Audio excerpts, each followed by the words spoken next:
সবাই জানেন আমাদের নবীজিকে আল্লাহ পাক রব্বুল আলামিন অত্যন্ত মুহাব্বত করতেন, ভালোবাসতেন। মুহাব্বত কত বেশি করতেন এটা বোঝার জন্য আপনাদেরকে আমি একটা উদাহরণ দিই। আল্লাহ পাক এত বেশি মুহাব্বত করতেন যে মুহাব্বতের কারণে, ভালোবাসার কারণে নবীজিকে নাম ধরে সম্বোধন করতেন না, এমন এমন শব্দ দিয়ে সম্বোধন করতেন যেই শব্দের অর্থ হয়তো কেউ জানে না, তবে ওই শব্দের মাঝে কি ভালোবাসা আছে, কতটা মুহাব্বত আছে, যে দেখেছেন যাকে দেখেছেন তারা উভয়ই টের পেয়ে যেতেন। যেমন আমাদের সমাজের মধ্যে স্বামী স্ত্রীর মুহাব্বত হয় না? মুহাব্বত যখন গালেব হয়ে যায়, বেশি হয়, ওই যে বিবাহের পর সময় মুহাব্বত বৃদ্ধি গালেব, তখন দেখা যায় স্বামী স্ত্রীকে নাম বাদ দিয়া এমন এমন কিছু শব্দ দিয়ে ডাক দেয়।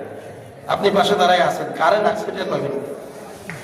ফুলের নাম দিয়ে ডাকে স্ত্রীকে, এরপরে আপনার কি বলে পাখির নাম দিয়ে ডাকেন, তার নাম কি ওইটা ডাকছেন। এবার আপনি পাশে দাঁড়ায় চিন্তা করতেছেন, গোলাপ বললো, জবা বললো, এরপরে ময়না বললো, টিয়া বললো, এই বাড়ির মধ্যে তো এই নামে কেউ নাই। এখন বলেন তো আপনি টের পান নাই, যারা ডাকছে সে টের পাইছে কিন্তু পাইছে তো, শুধু যে টের পাইছে এমন না, এই শব্দটার মধ্যে কি পরিমাণ ভালোবাসা আছে আপনি বুঝতে পারবেন না। যাকে ডাকা হয়েছে সে কিন্তু ঠিকই টের পায়, তাই না? খেয়াল করেন, আল্লাহ পাক রব্বুল আলামিন নবীজি মুহাম্মদুর রাসূলুল্লাহ সাল্লাল্লাহু আলাইহি ওয়াসাল্লামকে এতটা মুহাব্বত করতেন, এতটা ভালোবাসতেন, এমন এমন শব্দ দিয়ে ডাক দিতেন যেই শব্দের অর্থ পৃথিবীর কোনো মুফাসসিরও জানে না। যেমন আল্লাহ পাক রব্বুল আলামিন ভালোবেসে মুহাব্বত করে নবীজিকে কখনো কখনো ডাক দিয়েছেন ইয়াসিন বইলা, কি বইলা জোরে বলেন, কখনো ডাক দিয়েছেন হামিম বলে, কখনো আবার ইশারা করেছেন তাসিন বলে বলে। আপনি তর্জমাওয়ালা যে কোরআন আছে, অনুবাদওয়ালা কোরআন আছে, এই কোরআন খুলে দেখেন ইয়াসিনের তর্জমা কি লেখা হয়েছে। আপনি দেখবেন ইয়াসিনের তর্জমাও লেখা হয়েছে ইয়াসিন। কেউ জানে না অর্থ কি, কেউ জানে না এই শব্দের মধ্যে কত পরিমাণ ভালোবাসা লুকায়িত আছে। সুবহানাল্লাহ। জানেন কি? যে ডেকেছেন, যাকে ডেকেছেন উভয়ই জানেন। আবার এমন কিছু শব্দ দিয়েও ডাক দিয়েছেন, মুহাব্বতের শব্দ, এটা অর্থ জানেন কিন্তু মুহাব্বতের শব্দ। যেমন নবীজি চাদর করে দিয়ে শুয়ে আছেন, তো আল্লাহ পাক রব্বুল আলামিন ডাক দিয়েছেন ইয়া আইয়ুহাল মুদ্দাসসির, ও চাদরওয়ালা। এগুলো মুহাব্বতের ডাক। আমাদের নাতিরা, ভাগ্না ভাগ্নিরা ঘুমায় থাকলে কম্বল করে দিয়া, লেপ করে দিয়া, কম্বল করে দিয়া ঘুমায় আছে, তো মাঝে মাঝে দাদারা এরপরে মামারা যায় দুষ্টামি করে, কিরে কম্বলওয়ালা ঘুম কি এখনো শেষ হয় নাই? এই যে কথাটা, এইটা কি রাগের থেকে বলে নাকি মুহাব্বতের থেকে? মুহাব্বতের থেকে। আল্লাহ পাক রব্বুল আলামিন নবীজিকে মুহাব্বত থেকে ডাক দিয়েছেন। নবীজি চাদর পরে দিয়ে শুয়ে আছেন, তো ইয়া মুহাম্মদ বলে ডাক দেন নাই, নবীজি চাদর পরে দিয়ে শুয়ে আছেন, তো ভালোবাসার সাথে মুহাব্বতের সাথে আল্লাহ পাক রব্বুল আলামিন ডাক দিয়েছেন ইয়া আইয়ুহাল মুদ্দাসসির বইলা। এত ভালোবাসা আছে। ভালোবাসার কারণে আল্লাহ পাক রব্বুল আলামিন একদিন ডাক দিয়া কয় নবী আসেন মুলাকাত করি, সাক্ষাৎ করি। আসমানে চলে আসেন, মুলাকাত করি, সাক্ষাৎ করি। শুধু বলেই ক্ষান্ত হন নাই, জিবরাইল আমিনকে পাঠিয়ে দিয়েছেন, যাও যাও আমার বন্ধু আমার হাবিবকে আসমানে নিয়ে আসো। ওই যে যেই সফরকে বলা হয় মেরাজ, কি নাম? মেরাজ। আল্লাহর সঙ্গে মুলাকাত। লম্বা ইতিহাস আছে মেরাজের, অত লম্বা আমার বলার দরকার নেই, যতটুকু বলি খুব সংক্ষেপে খেয়াল করেন। জিবরাইল আমিন আসলেন, নবীজিকে নিয়ে রওনা হয়ে গেলেন আল্লাহর মুলাকাতে, সাক্ষাৎ। প্রথমে বাইতুল্লাহ থেকে বাইতুল মুকাদ্দাস, আপনারা ঘটনা সবাই জানেন, সেখানে পয়গম্বরদের সঙ্গে দেখা হলো। সেখানে নবীজি সবার ইমাম হলেন, ইমামুল আম্বিয়া। এরপরে নামাজ শেষ করার পরে জিবরাইল আমিনের সঙ্গে ঊর্ধ্ব জগতে সফর করতে শুরু করলেন। প্রথম আসমান, দ্বিতীয়, তৃতীয়, চতুর্থ, পঞ্চম, ষষ্ঠ, সপ্তম, এইভাবে 7 আসমান আল্লাহর নবী সফর করলেন। 7 আসমান পরে আবার আল্লাহ পাক রব্বুল আলামিন জান্নাত জাহান্নামকে পরিদর্শন করাইলেন। এরপরে এমন একটা স্থানে গেলেন, উপস্থিত হলেন, যে স্থানের নাম হলো সিদরাতুল মুনতাহা। কি নাম? সিদরাতুল মুনতাহা সীমান্ত এলাকা। এখানে যাওয়ার পরে জিবরাইল আমিন ডাক দিয়া বলে, নবী গো, আমি আর সামনের দিকে যাইতে পারবো না, এখানে আমার সফর সমাপ্ত হয়ে গেছে। ও নবী, এখন যে সফর আপনি করবেন ওই সফরটা একাকী করতে হবে, একা একা। নবীজি ডাকতে বলে, জিবরাইল, এতক্ষণ পর্যন্ত আমি তোমার সঙ্গে ছিলাম, এই কারণে আমি পথ চিনেছি, এখন আমি একাকী সফর করলে কিভাবে আমি পথ চিনা যাব? আল্লাহর নবী মুহাম্মদুর রাসূলুল্লাহ সাল্লাল্লাহু আলাইহি ওয়াসাল্লামকে জিবরাইল আমিন ডাক দিয়ে বলে, নবী গো, চিন্তার কোনো কারণ নাই, টেনশনের কোনো কারণ নাই। আপনার যেই বন্ধু আছে মহান রব্বুল আলামিন, তিনি আপনার জন্য আরশে আজিম থেকে নূরের সিঁড়ি পাঠিয়ে দিয়েছে। মুহাম্মদ যেমন দেখে নূরের সিঁড়ি পাঠাইছে, নবীজি দাঁড়াইলেন তো আল্লাহ পর্যন্ত পৌঁছায় গেল, মুলাকাত হয়ে গেল। সাক্ষাৎ হয়ে যাওয়ার পরে আল্লাহ পাক রব্বুল আলামিন ডাক দিয়ে কয়, মুহাম্মদ, ও আমার হাবিব, বন্ধুর মাঝে মুলাকাত হয়ে গেছে। বন্ধুর যখন মুলাকাত হয় তখন তো এদের মাঝে উপহার বিনিময় হয় না? দুনিয়ার দিকে তাকায় দেখেন, আশিক মাশুকাত যখন মুলাকাত হয়, সাক্ষাৎ হয়, একজন আরেকজনকে উপহার দেয়। কি দেয়? ওই উপহার কি কম দামি হয় না দামি হয়? আবার বলেন, কম দামি না দামি হয়? আল্লাহ পাক রব্বুল আলামিন নবীজিকে ডাক দিয়ে বলে, নবী গো, উপহার নির্ধারিত হয়ে গেছে, আপনার আমার যেহেতু মুলাকাত হয়ে গেছে, উপহার দেওয়া হবে। নবী গো, উপহারটা কম দামি হবে না, উপহারটা হবে দামি উপহার। ও নবী, শুনে নেন, আপনার জন্য যে উপহার নির্ধারিত হয়েছে সেই উপহারের নাম হলো নামাজ। কি নাম? কম দামি না বেশি দামি? আবার বলেন, কম দামি না বেশি দামি? আল্লাহ পাক রব্বুল আলামিন ডাক দিয়ে বলে, নবী গো, সেই উপহারের নাম হলো নামাজ, তবে বেশি না, মাত্র 50 ওয়াক্ত। কত ওয়াক্ত? আবার বলেন, কত ওয়াক্ত? 50 ওয়াক্ত পায়া আল্লাহ নবী মুহাম্মদ রাসূলুল্লাহ সাল্লাল্লাহু আলাইহি ওয়াসাল্লাম অত্যন্ত আনন্দিত হয়ে গেছে। এত বেশি নামাজ আল্লাহ পাক রব্বুল আলামিন আমাকে দিয়েছেন, আমার উম্মতেরা বেশি বেশি নামাজ আদায় করবে আর বেশি বেশি জান্নাতি হবে। বেশি বেশি নামাজ পড়বে তো বেশি বেশি জান্নাতে যাইবার পারবে। 50 ওয়াক্ত নামাজ পাওয়ার পরে যখন খুশিতে খুশিতে আনন্দে আনন্দিত হইয়া আবার যখন জমিনের দিকে ফেরত চলে আসতেছেন, ষষ্ঠ আসমানে আসার সঙ্গে সঙ্গে আল্লাহর পয়গম্বর মুসা আলাইহিস সালাম ডাক দিয়ে বলে, মুহাম্মদ, এত খুশি কেন? নবীজি ডাক দিয়ে বলে, আল্লাহ পাক রব্বুল আলামিন আমাকে এক দামি উপহার দিয়েছে, নামাজ। তো তোমাকে যে নামাজ দিয়েছে, কত ওয়াক্ত দিয়েছে? নবীজি খুশির সাথে আনন্দের সাথে বলে, বেশি না, মাত্র 50 ওয়াক্ত। কত? মুসা আলাইহিস সালাম কে সর্বনাশ, 50 নি দিছে? বলে, হ্যাঁ। আমার উম্মতের তো 2 ওয়াক্ত দিছিল, বকা দিয়া বুঝাইয়া মুহাব্বত করে ভালোবেসে কোনোভাবেই বনি ইসরাঈলের বংশে 2 ওয়াক্ত নামাজ পড়াইতে পারি নাই। তারা ছিল সবল শক্তিশালী, আর তোমার উম্মত হবে দুর্বল, তাদেরকে 50 ওয়াক্ত পড়াবা? নবীগত করণীয় কি? আমার অভিজ্ঞতা থেকে বলতেছি, যেহেতু আমি তোমার আগের পয়গম্বর, অভিজ্ঞতা থেকে বলতেছি, এত বেশি নামাজ তোমার উম্মতেরা পড়বে না, আল্লাহর দরবারে যাও। নবীজি গেলেন, যে আবদার করলেন, আল্লাহ, আমি কি আর বলবো, তুমি তো সবই জানো, আমি আসি নাই, মুসা পাঠাইছে আমার। তিনি তার অভিজ্ঞতার আলোকে বলেছেন যে আল্লাহর দরবারে যাও, কমায় নিয়ে আসো, আমার উম্মতটা কি দুর্বল করতে পারবে না। আল্লাহ কা হাত কমাতে হবে, কমায় দিই। কোন কোন বর্ণনায় পাওয়া যায় 10 ওয়াক্ত একসাথে কমাইছে, আবার বুখারীর বর্ণনায় আছে 5 ওয়াক্ত কমাইছে। কত? 5 ওয়াক্ত ধরেন, তাহলে 5 ওয়াক্ত যদি 50 থেকে কমে যায়, থাকে কত? 45 ওয়াক্ত। নিয়ে আসছেন, আবার নিয়ে ফেরত চলে আসতেছেন। মুসা আলাইহিস সালাম আবার ধরছে, কত ওয়াক্ত এবার? বলে 45 ওয়াক্ত। এটা কোনো কম হইল?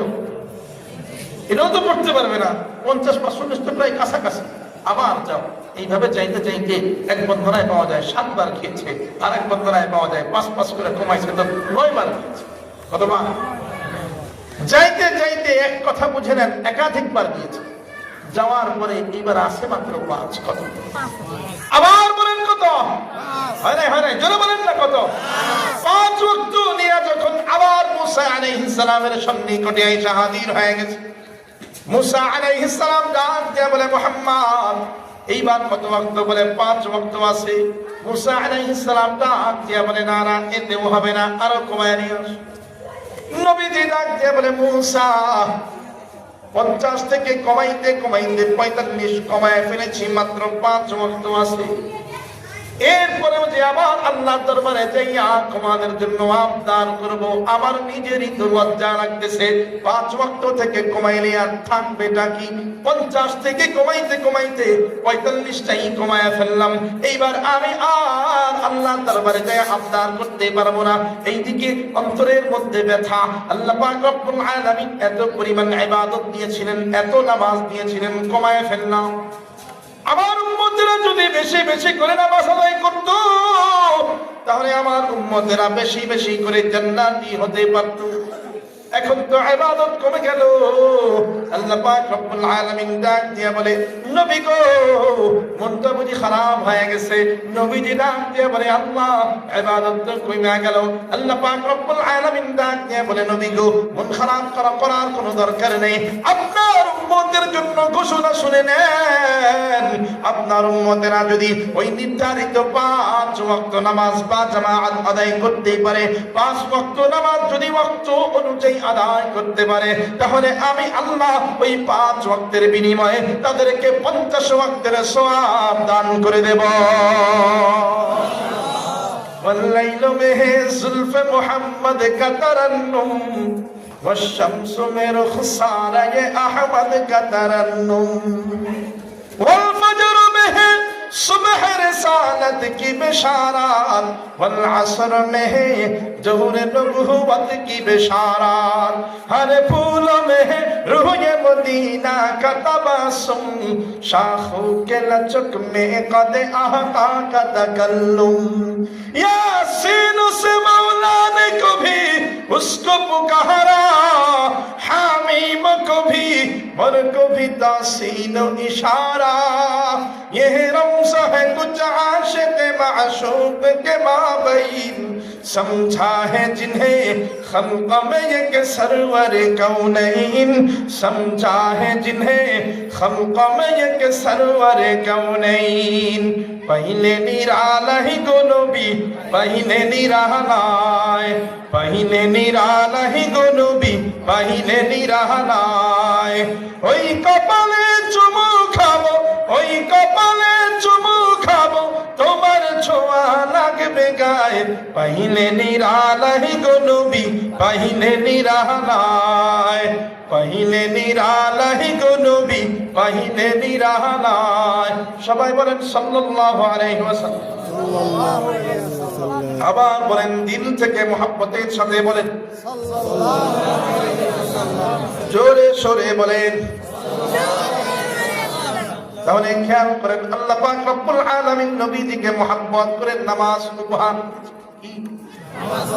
শুধুই যে উপহার দিয়েছেন এমন নয়, বরং উপহার দেওয়ার পাশাপাশি আল্লাহ পাক রব্বুল আলামিন নবীজিকে নামাজ পড়ার জন্য আদেশ করেছেন। শুধু নবীজিকে আদেশ করেই ক্ষান্ত হন নাই, আল্লাহ পাক রব্বুল আলামিন নবীর পরিবারকেও নামাজের জন্য আদেশ করতে বলেছেন। সূরা তাহা 132 নম্বর আয়াত আল্লাহ পাক রব্বুল আলামিন উক্ত আয়াতে নবীজিকে আদেশ করে জানালেন ওয়া'মুর আহলাকা বিস-সালাতি ওয়াসতাবির আলাইহা। আল্লাহ পাক রব্বুল আলামিন নবীজিকে ডাক দিয়ে বলে হে নবী, আপনি আপনার পরিবারকে নামাজের জন্য আদেশ করেন এবং আপনিও নামাজের মধ্যে অবিচল থাকেন। তার মানে আপনিও নামাজি হন, আপনিও নামাজ পড়েন, পরিবারকেও নামাজ পড়ার জন্য বলেন। দেখেন আল্লাহ মুহাব্বত করে নবীর থেকে নামাজ মওকুফ করেন নাই, নবীজিকে নামাজ থেকে বিরত থাকতে বলেন নাই। এত মুহাব্বত চাইলে তো পারতেন নবী আপনার নামাজ পড়ার দরকার নাই, উম্মতরা পড়লেই পারতেন না বলছেন। আল্লাহ করেন নাই, মুহাব্বত করে বলেছেন নামাজ পড়ে আপনার পরিবারকেও নামাজ পড়তে বলেন। আমরাও এখন মুহাব্বত করি সন্তানকে, আমরাও মুহাব্বত করি স্ত্রীকে, মুহাব্বত স্ত্রী সন্তানকে করে নামাজ থেকে বিরত রাখি, পড়তে বলি না। নজরুলটা কেমন বহুত বাবা এখানেও আছেন যারা ফজরের সময় মসজিদে আসেন কিন্তু সন্তান ঘরে ঘুমায়, আছেন বহুত ভাই এখানে এমনও আছেন ফজরের সময় উঠে মসজিদে আসেন, ঘরের মধ্যে আরেক ভাই ঘুম ডাকতে চায় না। কেউ ডাকতে গেলে ওই বাবা বলে, হ্যাঁ ও ছোট মানুষ ঘুমায় আসে, ঘুমা, আমি যাই মসজিদে পড়ে আসি নামাজ, বলে না? আপনি মোহাম্মত করে আপনার সন্তানকে ঘুম পড়ায় রাখলেন, বড় হয়ে গেছে সন্তান, ছোট না, ঘুম পড়ায় রাখলেন। আল্লাহ পাক রব্বুল আলামিন নবীজিকে মোহাম্মত করে নামাজ মওকুফ করেন নাই, পড়তে বলেছেন। আল্লাহর চাইতে আপনার মোহাম্মত বেশি? বলেন বেশি না। তাহলে খেয়াল করেন, মোহাম্মতের নমুনা হলো নামাজ পড়তে বলা। কেননা এটা এত গুরুত্বপূর্ণ ইবাদত, প্রত্যেকজন পয়গম্বর নামাজ পড়েছেন। কথা বুঝাইতে পারলাম? নামাজ আদায় করেছেন। আবার আল্লাহ পাক রব্বুল আলামিন আমাদের জন্য এই নামাজকে নির্ধারণ করেছেন আসমান। কোথায়? জিবরাইলের মাধ্যমে না, সরাসরি নবীজিকে উপহার স্বরূপ দিয়েছেন নামাজ। ওলামায়ে কেরাম বলেন এই নামাজ পড়লে দুইটা ফায়দা হয়। কয়টা? দুইটা ফায়দাই, দুনিয়ার ফায়দা, আখিরাতের তো পড়ে, আখিরাতের তো আছেই। দুনিয়াতেই দুইটা কল্যাণ হয়, ফায়দা হয়। কেমন কল্যাণ? এক নম্বর হলো নামাজের মাধ্যমে আল্লাহর সাহায্য পাওয়া যায়। সুবহানাল্লাহ। জোরে বলেন সুবহানাল্লাহ। আবার বলেন সুবহানাল্লাহ। আল্লাহ পাক রব্বুল আলামিন নিজেই জানায় দিয়েছেন, ওয়াস্তাঈনু বিস-সাবরি ওয়াস-সালাহ। আল্লাহ পাক রব্বুল আলামিন বুঝাইতে চেয়েছেন, কখনো যদি মুসিবতে পড়ে যাও, বিপদে পড়ে যাও, তো ধৈর্য ধারণ করো। প্রথমত ধৈর্য ধারণ করো, এরপরে নামাজের মাধ্যমে আল্লাহর কাছে সাহায্য চাও। কিসের মাধ্যমে সাহায্য চাইতে হবে? নামাজের মাধ্যমে। সাহায্য করবেন কে? আবার বলেন নাকি? ফরজ নামাজের পরে দোয়া কবুল হয়। আপনি বিপদে আছেন, ফরজ নামাজ পড়ে পড়ে দোয়া করেন আল্লাহর কাছে। ওলামায়ে কেরাম আরো বলেছেন, বলে দুনিয়ার যত রকমের সমস্যা, শুনেন ভালো করে, আবার শুনেন, আবার বলি, দুনিয়ার যত রকমের সমস্যা আখিরাতেরটা পরে। দুনিয়াতে ধরেন, দুনিয়াতে এমন এমন সমস্যা আছে মানুষকে বলাও যায় না, সহ্য করাও যায়। যেমন ধরেন পারিবারিক সমস্যা, স্ত্রীর সঙ্গে বনিবনা নাই, স্ত্রীর সঙ্গে কথা কাটাকাটি হয়, স্ত্রী আপনার কথা শোনে না, স্ত্রীর কথা আপনার শুনবার মনে চায় না। এই ধরনের সংসারের মধ্যে হয় না? এই ঝামেলার কথা কাউরে বলা যায়, আবার সহ্য করা যায়, তবে এক জায়গায় বলা যায়, আর কাছে। ওলামায়ে কেরাম বলেন এমন এমন সমস্যা যেগুলোর কোনো সমাধান খুঁজে পাইতেছ না, বলে এই সব সমস্যার একটা সমাধান আছে। ওই সমাধানের নাম হলো তাহাজ্জুদের নামাজ। কিসের নামাজ? আবার বলেন কিসের নামাজ? তাহাজ্জুদের নামাজ সমস্ত সমস্যার সমাধান। বিশ্বাস না হয় তো ওলামায়ে কেরাম এইভাবেও বলেছেন, বিশ্বাস না হয় তো 2টা মাস পরীক্ষা করে দেখো, 2 মাস একটানা তাহাজ্জুদের নামাজ পড়া তোমার যেই সমস্যা, ব্যবসায়ী ভাই ব্যবসার মধ্যে লাভ হয় না, চাকরিজীবী ভাই পদোন্নতি হয় না, সংসারের মধ্যে অশান্তি, সন্তান নষ্ট হয়ে গেছে, সন্তান মাদকের সঙ্গে জড়িত হয়ে গেছে, যত বড় ধরনের সমস্যা হোক না কেন, 2টা মাস আল্লাহর দরবারে তাহাজ্জুদ পড়ে পড়ে কান্নাকাটি করে আল্লাহর দরবারে বলো, ইনশাআল্লাহ আশা করা যায় সব সমস্যার সমাধান করে দিবে আল্লাহ। আবার বলেন নাকি? আল্লাহ। আবার এই নামাজের কেমন গুরুত্ব খেয়াল করেন। আমি আপনাদেরকে একটা ঘটনার মাধ্যমে বোঝানোর চেষ্টা করি। চট্টগ্রামের একটা মাদ্রাসা আছে, নানুপুর মাদ্রাসা। ওখানে একজন আল্লাহর ওলি ছিলেন সুলতান আহমদ নানুপুরি রাহমাতুল্লাহ। আমাদের তো 5 ওয়াক্ত নামাজই কাজা হয়ে যায়, নামাজ কাজা হয় না এমন কেউ আসেননি? 5 ওয়াক্ত জিন্দেগিতেও কাজা হয়নি, আছেন কে? সুলতান আহমদ নানুপুরি রাহমাতুল্লাহ আলাইহি তাহাজ্জুদের নামাজও মিস হইত না।